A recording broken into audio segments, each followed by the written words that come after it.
खेळले त्यांच्यासाठी एकदा टाळी वाजवा. जन्माचं सार्थक झालं बरं का जेवढी. अरे आमची सून कीर्तनात पावल्या खेळते, कीर्तनात पावल्या खेळतं. वा, त्या सुनांना कोटी कोटी धन्य, त्यांच्या सासांना सुद्धा धन्यवाद. ज्यांच्या बायका असतील ना, वा वा, लाखात एक बायको मिळाली रे. वागा होतो मला. तुम्ही तर नाही डिरिंग केली, पण पप्याच्या आईनं केली बा डिरिंग.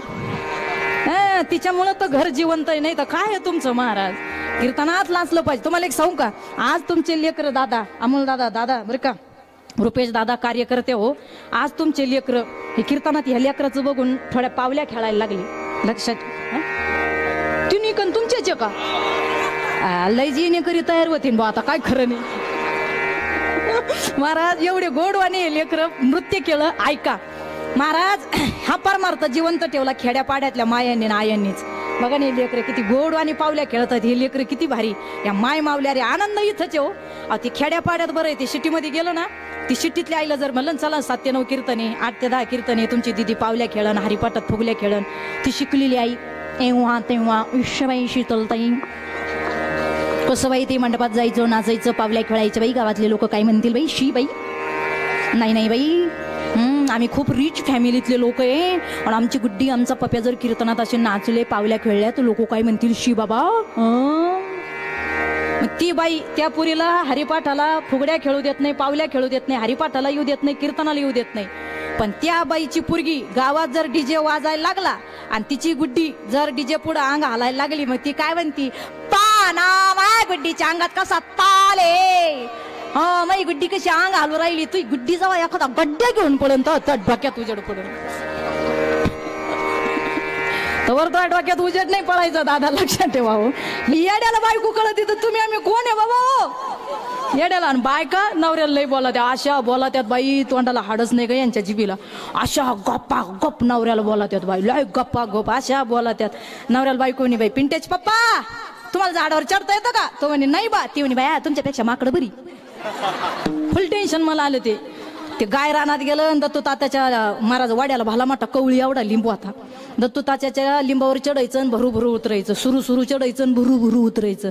1.5 दिवस प्रॅक्टिस केली. सारख्यान चढायचं, भारक्यान उतरायचं.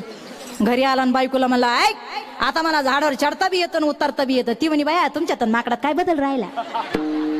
कोणत्या दगडाला डोकं आपटावा, त्यांना जगावा का नाही नवऱ्यानं तुमच्या पुढं. का ग पार येड्यात काढलं त्याला महाराज. जगू द्या बिचाऱ्याला महाराज कसं तरी. आणि माझी एक विनंती आहे दादा, जाऊ द्या गड्या, बाकीचं काही असू द्या, पण खरंच त्यागाची मूर्ती. आई सोडली, बाप सोडला, कपाळाला कुकू तुमच्या नावाचं लावलं, दिलं ते खाते, दिलं ते नेसती. तुमचं बाप पण सिद्ध केलं, तुम्हाला लेकरं दिले, बाळं दिले, तुमचा वंश भरला, तुमचा वाडा चालवला. अरे आणि गाईसारखी तुमच्या दावणीला बांधून राहती रे, आणि मरेपर्यंत तुमच्या दारात राहती. अरे जाऊ द्या रे, 2 शब्द तिच्या संग गोड बोलत जा. काय येतं रे संग. अरे हॉटेलमध्ये जेवायला गेले, 2-2, 3-3 हजाराचं बिल करी. त्या एवढं बिचारीनं नवरात्र धरलं, सोमवार धरला, श्रावणी सोमवार 10 दिवसाचं कडक नवरात्र केलं. 1-1 महिन्याचे श्रावण महिन्याचे उपास धरले रे राजा हो, फक्त तुमच्यासाठी, लेकरासाठी. माझ्या नवऱ्याची तब्येत चांगली होऊ दे, त्यांचा शुगर BP कंट्रोलमध्ये येऊ दे, आमचं कोर्टात भांडण चालू दे, निकाल आमच्या बाजून लागू दे. हा, माया पाप्याला पुरगी होऊ दे, माया पिंटीला पोरगा होऊ दे. अख्खे उपास दोकासाठी करती, स्वतःसाठी कधी जगलीच नाही रे ती. हा, कधी एवढा श्रावण महिन्याचा उपास होता, श्रावणी सोमवार होते, एवढं नवरात्र होतं, कधी तिला सफरचंद आणले का कोपर नगर वरून आणले. आता काय पाहत्या म्हणत टळो टळो.